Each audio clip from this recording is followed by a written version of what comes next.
Assalamualaikum warahmatullahi wabarakatuh. Pertama-tama kita panjatkan puji syukur kehadirat Allah atas anugerah dan rahmatnya sehingga kita bisa menikmati kesehatan jasmani dan rohani untuk dapat hadir dan bertatap muka di tempat yang sama ya, di tempat kalian sendiri, di rumah masing-masing untuk menyimak mata kuliah Gizi Dasar. Selanjutnya saya ucapkan juga terima kasih yang sebesar-besarnya kepada semua pendengar baik dari kalangan mahasiswa ataupun ibu-ibu yang sedang memiliki bayi atau anak yang dengan tulus ikhlas meluangkan waktu. Baik, kali ini saya akan membahas tentang gizi bayi dan anak. Semua memiliki siklus ya, baik sebelum si anak lahir, kemudian melahirkan, bayi baru lahir, kemudian bayi, kemudian pada siklus bayi anak-anak ya, kemudian sebelum anak remaja, remaja, kemudian dewasa dan kemudian lansia. Nah, semua ini akan kita alami semua sehingga kita sangat perlu untuk mengetahui bagaimana gizi masing-masing sesi kehidupan untuk baik untuk sendiri maupun untuk keluarga. Segalanya pasti memiliki faktor ya dari pengaruh ya dari faktor-faktor yang mempengaruhi gizi kesehatan dari sebelum lahir, kemudian dia lahir, itu akan sangat berpengaruh terhadap pertumbuhan setiap sesi kehidupan.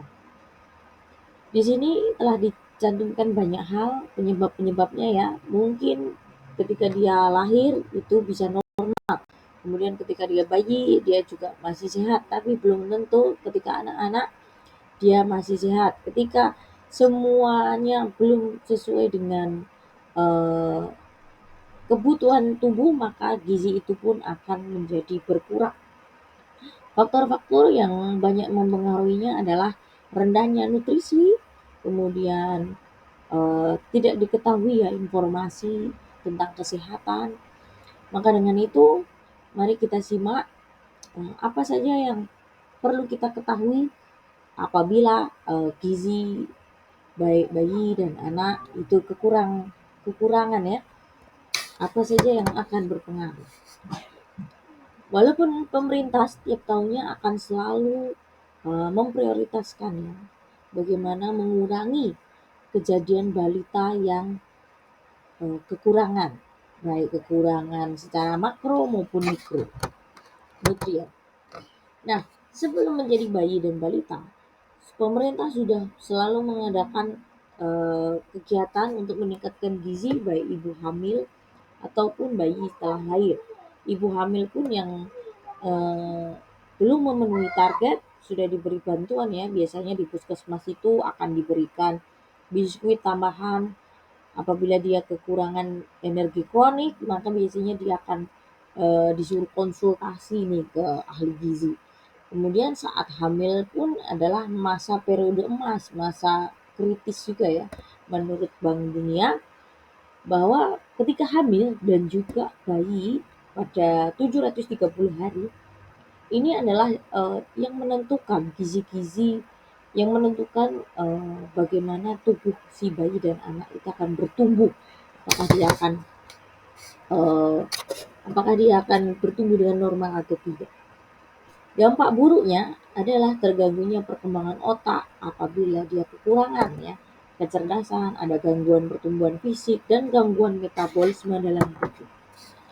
Nah, seperti pertemuan yang lalu, bayi dan anak juga bayi dan balita itu juga harus diketahui status gizinya di setiap umur ya, di setiap usia. Dengan cara yang pertama antropometri, kemudian riwayat makan dan biokimia. Ini bisa kita ketahui dia berada di status gizi seperti apa. Nah, ini masih diulas antropometri itu apa? Yaitu pengukuran dimensi tubuh dari tinggi badan, berat badan, lingkar lengan, kemudian usia, dan tingkat gizinya. WHO merekomendasi pengukuran antropometri pada bayi dan balita menggunakan grafik yang dikembangkan oleh WHO. Grafik tersebut dinamakan Z-score sebagai standar deviasi rata-rata dan persen kemudian. Jadi kalau anak-anak dan balita itu punya buku ya, buku yang menggambarkan tentang gizinya dia. Dia apakah berat badannya itu sesuai dengan umurnya gitu kan. Apakah berat badannya sesuai dengan kenaikan yang dianjurkan oleh WHO tersebut. Nah, antropometri itu memiliki beberapa kategori. Apabila kita melihatnya dari berat badan dan usia anak, maka pada tabel yang pertama inilah yang bisa menggambarkan bagaimana si anak memiliki gizi burukkah, gizi kurangkah, gizi baik atau gizi lebih. Ya. Jadi dia itu masuk kepada berat badan dibagi umur, usia. Nanti apakah dia masuk ke dalam tabel ambang batas Z-score. Nah, apabila ibu-ibu dan anak-anak, ibu-ibu ya mungkin ya, atau mahasiswa gizi atau mahasiswa seni kuliner, kita juga bisa melihat Z-score ini dari tabel antropometri bayi. Jadi kita bisa download menggunakan internet kita sendiri yang biasanya kita pakai tabel antropometri. Panjang badan menurut umur atau tinggi badan ini kita bisa melihat apakah dia itu normal ya, tingginya normal atau pendek atau tinggi atau sangat pendek. Nah, ini akan menggambarkan tentang stunting biasanya ya. Kemudian yang ketiga adalah ketika kita ingin mengatakan apakah dia normal, kurus atau gemuk. Nah, kita bisa melihat dari berat badan menurut panjang badan atau berat badan menurut tinggi badan. Karena umur usia 0 sampai 60. Jadi ambang batasnya ini sudah ada dalam antropometri, tabel antropometri yang disediakan. Nah, definisi menurut WHO yang namanya BB dibagi umur kok di bawah -2 SD, maka dia disebut underweight atau di bawah normal ya. Kemudian apabila tinggi badan atau usia kurang dari 2 SD, maka dia disebut stunting. Kemudian apabila BB dibagi TB kurang dari 2, namanya wasting. Kemudian yang ketiga, apabila BB bagi TB itu lebih dari sama dengan 2 SD, standard deviation, maka dia overweight atau kegemukan.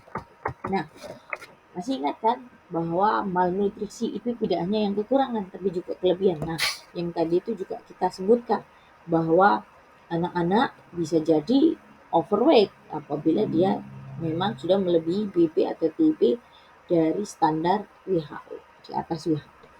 Kemudian apa itu stunting? Stunting adalah presentasi anak-anak dengan tinggi badan yang rendah dari rata-rata balita seusianya, mencerminkan tentang efek kumulatif kekurangan gizi ataupun infeksi yang terjadi dalam bahkan sebelum kelahiran.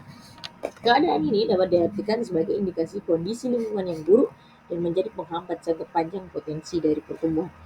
Nah, makanya kita harus mengetahui sebelum anak ini lahir atau bahkan sebelum hamil, ibu juga harus tahu informasi tentang bagaimana pemenuhan kebutuhan ketika di masa hamil ataupun dia setelah lahir, apa yang harus selalu dilakukan oleh ibu gitu ya.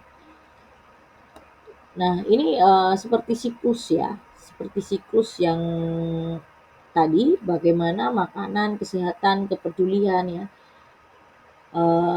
agar bayi tidak berada pada kekurangan maupun kelebihan. Stunting di anak-anak banyak terjadi ya. Jadi stunting ini adalah ketika anak itu tingginya di bawah standar teman-temannya atau seusianya. Nah, ini akan menyebabkan dia dapat dikatakan stunting. Dan stunting ini bisa kelihatan pada usia 0 sampai 5 tahun gitu ya, dan akan berefek seterusnya. Kemudian sedangkan underweight adalah prosentase anak-anak yang memiliki berat badan rendah dari usianya. Nah, jadi dia di bawah berat badan usia normal. Keadaan ini menunjukkan biasanya penurunan berat badan ini bisa ditunjukkan stunting ya atau keduanya. Mungkin saja ya. Jadi mungkin saja di bawah standar, sudah pendek, sudah kecil, maka dia bisa juga disebut underweight. Dengan demikian underweight juga indikator komposit karena itu mungkin sulit untuk diinterpretasi. Wasting yaitu gejala kekurangan gizi akut, biasanya akibat dari asupan makanan yang tidak cukup atau tingginya penyakit menular. Misalnya dia sering diare atau dia sering terinfeksi penyakit menular seperti flu. Anak-anak itu bisa rentan ya dengan ini, maka dia bisa menjadi penyebab wasting. Wasting yaitu dapat merusak fungsi sistem kekebalan tubuh dan menyebabkan peningkatan keparahan dan durasi, serta kerentanan terhadap penyakit menular dan peningkatan resiko kematian. Nah, ini kita bisa membedakan ya, wasting, stunting, dan underweight. Wasting itu ya, wasting lebih kepada dia bisa jadi tinggi tapi dia bisa gemuk gitu kan. Kalau stunting sama wasting itu biasanya tidak berkolaborasi. Biasanya yang berkolaborasi dengan stunting adalah underweight. Itu sudah kecil, pendek. Nah, ini biasanya atau orang biasanya menyebut kalau anak ini pendek maka dia biasanya kekurangan underweight. Sedangkan kalau wasting ya atau kekurangan akibat itu tadi ya, bisa juga dia menjadi kekurangan zat-zat gizi kronik akibat sakit terus, maka dia bisa menjadi underweight gitu. Oke, kemudian yang kedua, kalau tadi antropometri, yang kedua adalah riwayat makan. Riwayat makan yaitu kebiasaan makan atau teknik pemberian makan dan juga gangguan lingkungan. Gangguan makan dan lingkungan. Bisa jadi ya, misalnya gangguan lingkungan itu seperti tempat tinggal berada di sekitar industri. Nah, itu juga akan mempengaruhi gangguan lingkungan. Kemudian nafsu makan dan asupan. Nafsu makan harian, faktor yang mempengaruhinya adalah alergi terhadap sesuatu makanan, mengunyah atau menelan, keterampilan makan. Ya, jadi itu juga menjadi pengaruh ya. Itu juga bisa menjadi pengaruh terhadap gizi karena nafsu makan hariannya tidak terpenuhi akibat alergi, misalnya alergi udang, seharusnya dia membutuhkan protein dari hewani misalnya, karena alergi udang maka untuk kebutuhan proteinnya tidak ada misalnya. Tapi kita biasanya bisa ganti ya dengan bahan lain.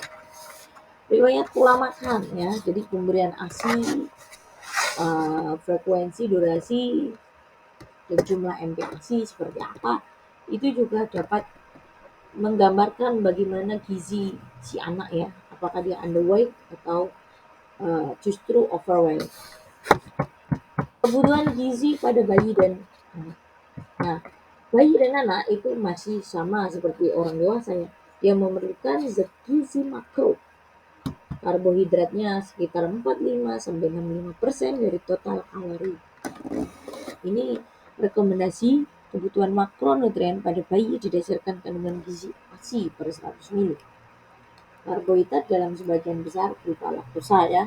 Jadi ini adalah makronutrien yang didapat dari ASI untuk bayi-bayi yang masih menyusui ya. Jadi walaupun demikian, ASI itu memiliki kalori yang lumayan tinggi juga, dan dia juga memiliki laktosa.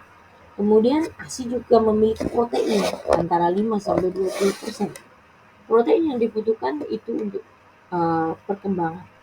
Kemudian juga kalau kelebihan protein itu dapat mengakibatkan dehidrasi ya. Ini apabila si anak tidak menggunakan ASI ya. Jadi dia bisa demam, diare pada bayi prematur karena kekurangan ASI lebihnya ya. Nih, kemudian ada lemak ya. Di dalam ASI itu ada lemak sekitar 30-40%. Lemak tersebut digunakan untuk perkembangan saraf otak dan juga saraf pada tubuh lain. Jenis lemaknya trans. Nah, ini untuk MPASI, jenis lemak trans tidak diperbolehkan dikonsumsi terlalu tinggi oleh bayi lebih dari 6 bulan. Yang masih ingat jenis lemak tak jenuh itu apa aja? Jenis lemak tak jenuh itu biasanya adalah kelapa sawit, minyak kelapa sawit, minyak babi, minyak hewani ya. Kemudian yang lemak lemak tak jenuh ya, tadi lemak jenuh ya.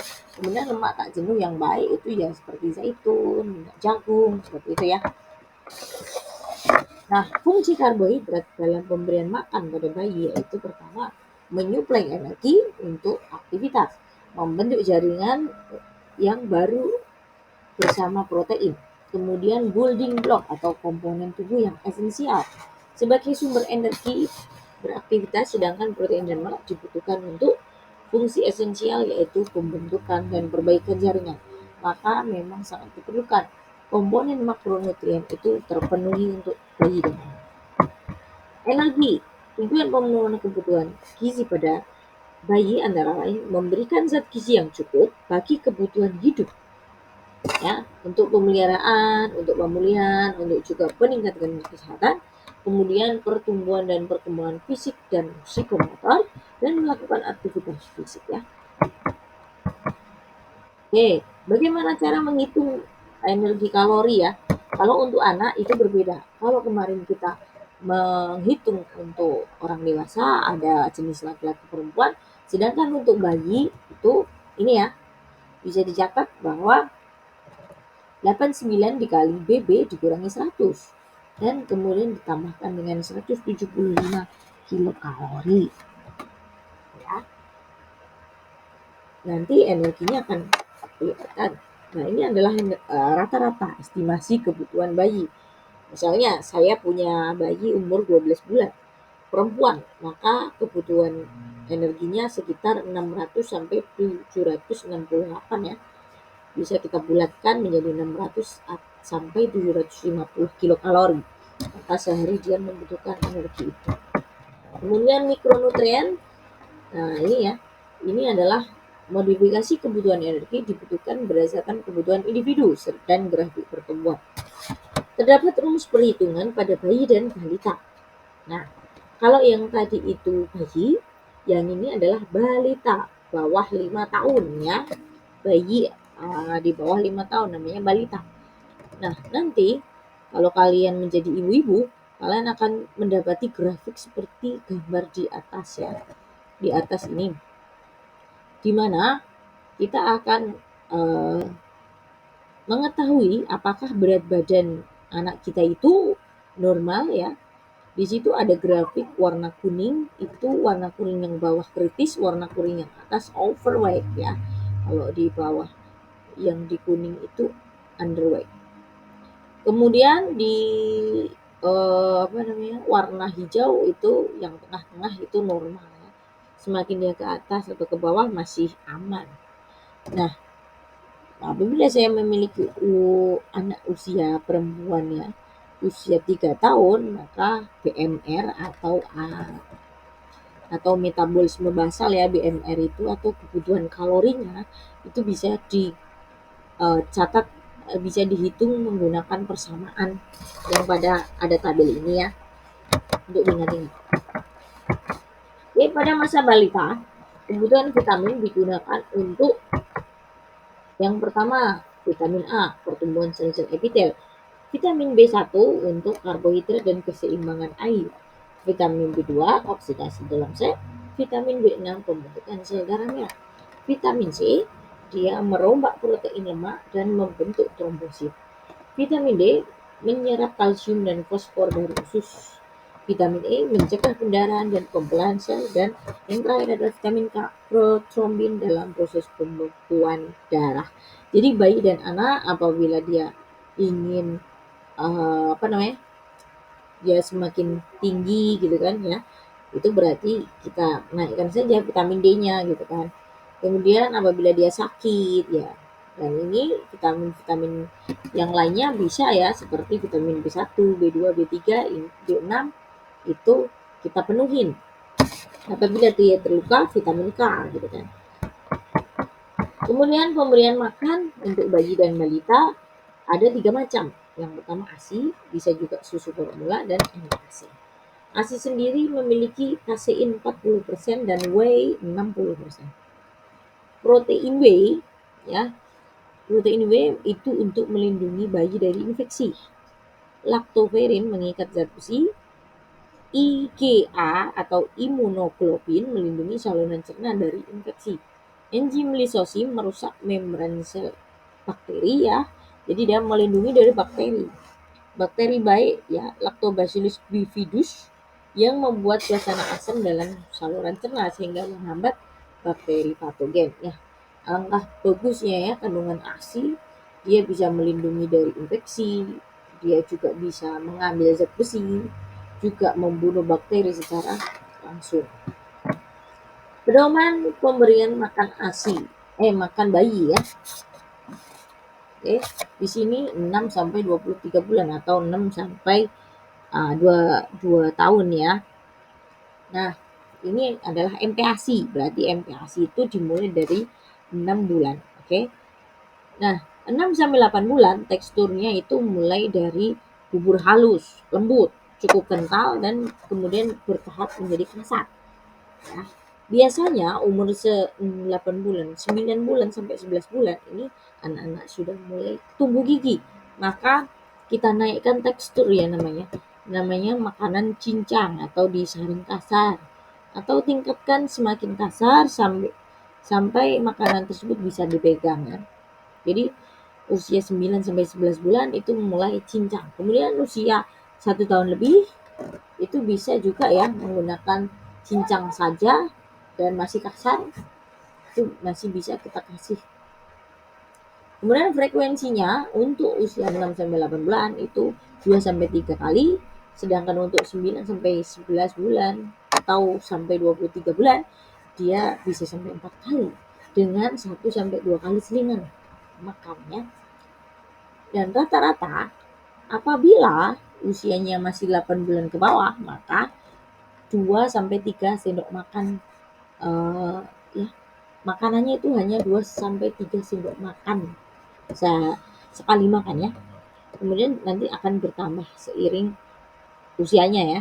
Kemudian nanti seusia 9 sampai 11 bulan itu setengah sampai 3/4 mangkok atau bisa dimilikan sekitar 125 dan waktunya tidak lebih dari 30 menit. Tapi ini agak susah ya, tergantung si anak atau tergantung menunya juga. Kemudian untuk 12 sampai 23 bulan 3/4 sampai 1 mangkok makanan tidak, dan waktu makan tidak lebih dari 30 menit. Oke, kemudian jenis makanannya. Apabila dia masih usia 6 sampai 8 itu seperti buah, biskuit, bubur sumsum gitu ya. Karena dia masih saring. Jadi apapun makanannya ini masih kita saring dengan saringan yang kasar ya, yang bolong-bolong itu. Kemudian 9 sampai 11 bulan itu seperti biskuit, puding itu bisa dikasihkan. Kemudian kalau sudah 1 tahun itu mulai ya bubur kacang hijau kayak gitu itu bisa dikasihkan karena itu masih lunak. Kemudian susu formula, komposisi susu formula pada formula awal harus dapat memenuhi kebutuhan energi esensial bagi bayi ya, karena kan tidak semua ya kalau sudah mulai setahun ASI juga nutrisinya sudah mulai berkurang gitu. Jadi ada beberapa yang mulai berkurang terutama pada kalsium. Maka ada formula lanjutan ini ya diberikan pada usia 6 bulan dan juga kemudian apabila ada alergi ya seperti diare seperti itu ya. Kalau anak bayi itu alergi sama susu sapi dia bisa diare bahkan bisa demam. Nah nanti bisa diganti dengan menggunakan susu formula lain. Kemudian MPASI. MPASI adalah makanan yang diberikan 6 bulan karena ASI tidak lagi memenuhi ya kan. Tujuan pemberian ASI adalah memenuhi kebutuhan gizi bayi, mengembangkan kemampuan bayi dalam macam-macam makanan dan rasa dan tekstur. Dia juga melatih anak untuk mengunyah dan mengolah. Nah, ini adalah grafik dari angka kecukupan gizi. Masing-masing usia akan berbeda. Berbeda ya dengan orang dewasa. Nantinya ketika dia energinya membutuhkan tadi ya 725 atau sampai sekian, maka dia akan membutuhkan air 800 nih, karbohidratnya 82. Kemudian lemaknya itu ada macam-macam ya, ada lemak trans, ada lemak jenuh dan tidak jenuh. Kemudian ada protein dibutuhkan 18. Jadi karbonya tentu saja besar, nanti harus dipersiapkan. Kemudian mikronutrien ataupun vitamin, ya semua ini harus ada. Nanti ketika kita gizi terapan kita akan mengetahuinya ya, bagaimana zat-zat mikronutrien seperti vitamin dan mineral ini harus ada dalam makanan. Hal-hal yang harus diperhatikan dalam pemberian MPASI: memilih makanan yang sumber tinggi zat besi, memilih beras yang bersifat hipoalergenik atau tidak mengakibatkan alergi. Telur dapat diberikan saat usia 1 tahun. Makanan selingan dapat diberikan 2 kali sehari, seperti bubur kacang hijau, biskuit. Nah, kemudian ada masalah ya setelah kita tahu bagaimana cara menerapkan gizi bayi dan anak, bayi dan balita ya. Maka ada juga masalah, yaitu pertama gizi lebih, obesitas. Obesitas ini mempunyai kemungkinan obesitas yang lebih besar nantinya pada masa puber dan dewasa. Maka obesitas bersifat multifaktor seperti genetik, gaya hidup tidak baik, pola makan kurang baik, itu juga harus dihindari. Kemudian karies gigi. Ya, gigi susu beresiko mengalami karies yang diakibatkan oleh konsumsi ASI, susu formula, jus atau minuman lainnya. Pemberian makanan manis dengan botol pada bayi lebih dari 3 kali sehari, itu lebih dari 1 jam, maka dapat menyebabkan karies dini. Jadi memang benar permen mengakibatkan karies gigi, tapi lebih kepada botol susunya, ada susu formulanya ya, yang dia minum sehari bisa 10 kali. Akibat kekurangan yodium, anak-anak juga bisa menjadi berpengaruh terhadap IQ-nya ya, dan tumbuh kembang anak. Oke, di sini bisa mengakibatkan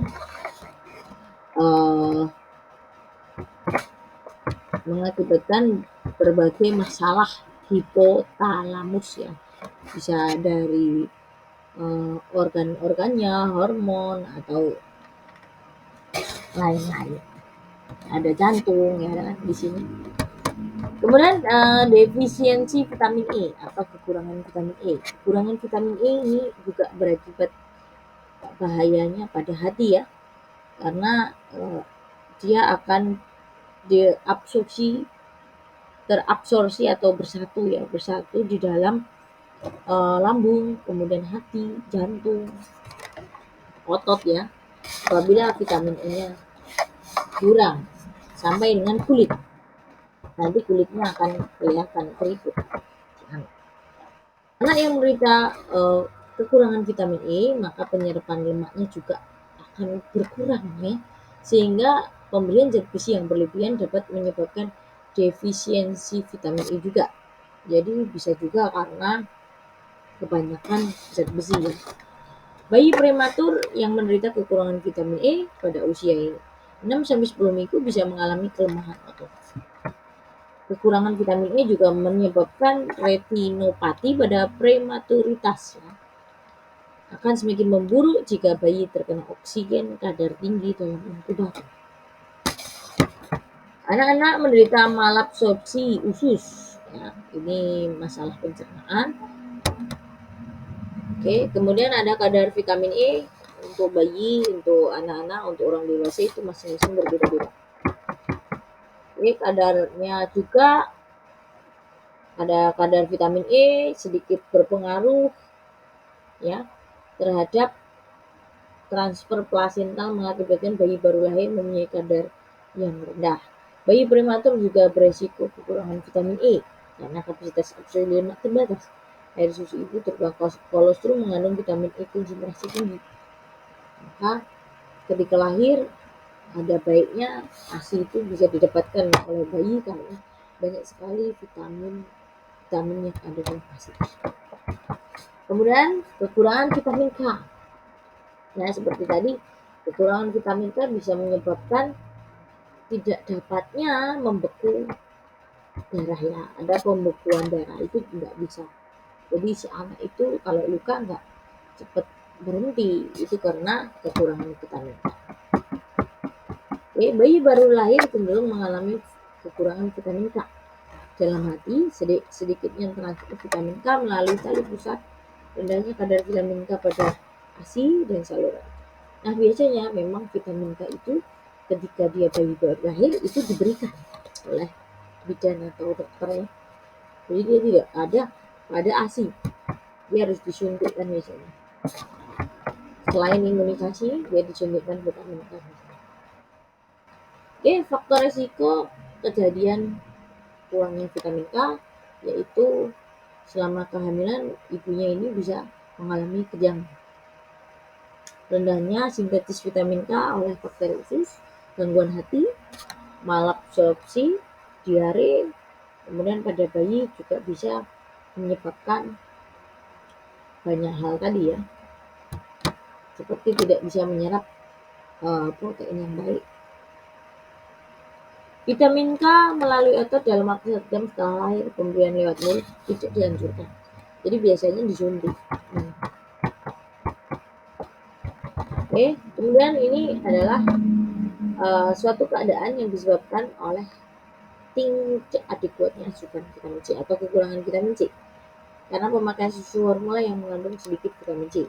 Penyakit ini akan timbul pada si anak dengan rewel, jika digerakkan nyeri, di usia balita juga bisa mengalami pendarahan gusi, karies gigi tadi ya terutama. Jika vitamin C penting untuk pembentukan jaringan ikat, dia akan menyebabkan kelainan pada tulang rusuk dan tulang panjang tungkai. Jadi kalau bisa vitamin C itu diperlukan. Gangguan metabolisme makronutrien. Ini banyak ya. Ketika dia kekurangan glukosa, dia glukosanya akan turun gitu. Glukosa menjadi glikogen dan glukosa akan turun. Jika dia mengganti sintesis protein, maka dia juga asam aminnya bisa turun. Gitu. Ini adalah perjalanan dari makronutrien dalam tubuh. Nah, mungkin bisa disimak sendiri ya, nanti kita bisa melihat dia akan masuk kepada jalannya protein.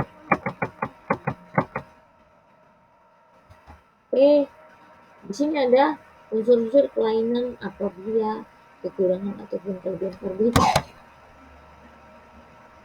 Namanya galaktosemia atau penyakit disebabkan oleh defisiensi berat. Ini ada glukose, ada galaktose. Jadi sebenarnya susu itu mengandung glukose dan galaktose. Jadi apabila sekarang masih kekurangan itu berarti memang sangat-sangat kekurangan makronutrien ya si anak itu. Bisa dilengkapi dengan susu ya. Ini galaktosemia. Lihatlah. Kita bisa akan mempengaruhi warna mata. Kemudian anak itu bisa katarak juga ya. Bisa kuning. Sedangkan glikogenesis adalah penyakit penimbunan atau sekumpulan penyakit turunan yang oleh tidak adanya satu atau beberapa enzim yang diperlukan untuk mengubah gula menjadi glikogen atau mengubah glikogen menjadi glukosa. Jadi ada faktor dari dalam tubuh